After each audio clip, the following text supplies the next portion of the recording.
Kubota Corporation has unveiled plans for a £100 million expansion of its Hirakata Plant, the company's main mini-excavator manufacturing facility in Japan.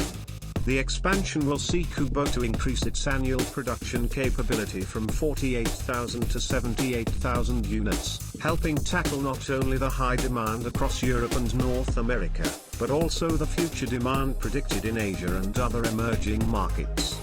Expanding production capabilities by more than 60% ensures Kubota UK will be able to continue providing its customers with good lead times and access to the latest mini-excavator technologies as demand increases, says Rob White, Division Manager, Construction, Kubota UK. And of course, all of this will continue to be supported through our vital dealer network and after-sales offering to ensure Kubota remains first choice in the UK and Ireland for mini-excavators. As part of the new expansion, an entirely new building will be erected and focus on the painting and assembly of the machines, streamlining the manufacturing process and creating more workspace, allowing for more machining and welding equipment.